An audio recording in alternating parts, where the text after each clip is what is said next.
অবৈধভাবে গাঁজা পাচারের আগে গ্রেপ্তার ৩। গোপন সূত্রের খবরের ভিত্তিতে গতকাল সন্ধ্যায় শিলিগুড়ি মহকুমা পরিষদের অন্তর্গত কলকাতা শিলিগুড়ি ৩১ নম্বর জাতীয় সড়কের মাদাতি টোল গেটের সামনে একটি ছোট 4 চাকা গাড়ি আটক করে পুলিশ। তল্লাশি চালাতে গাড়ির পটনের ভেতর থেকে 30 কেজি গাঁজা উদ্ধার করে পুলিশ। এরপর গ্রেপ্তার করা হয় নামেল রাজক মিয়া বয়স 27, বিপ্লব বর্মন বয়স 27, উত্তম বর্মন বয়স 30, সকলে দিনহাটার বাসিন্দা।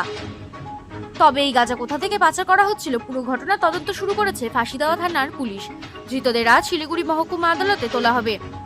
তদন্তের স্বার্থে আদালতের কাছে 7 দিনের পুলিশি হেফাজতে নেওয়ার আবেদন জানানো হয়েছে।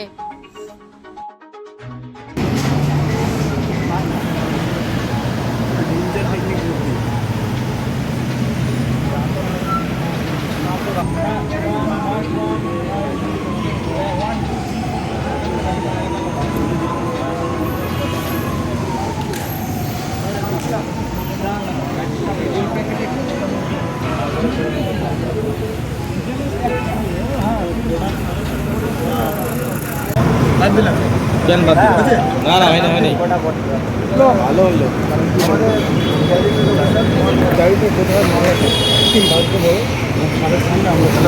কি আছে আপনার গাড়িতে?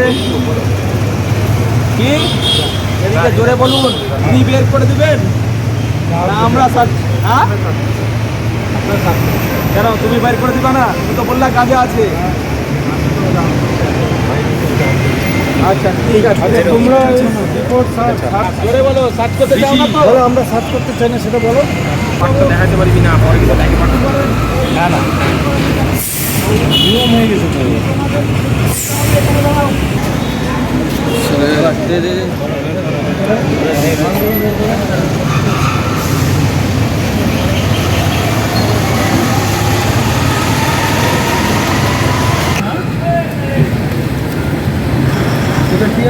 কি আছে এগুলো?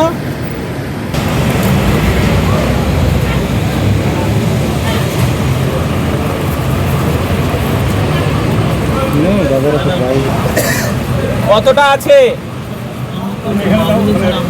তোমাদের, তোমরা জানো না?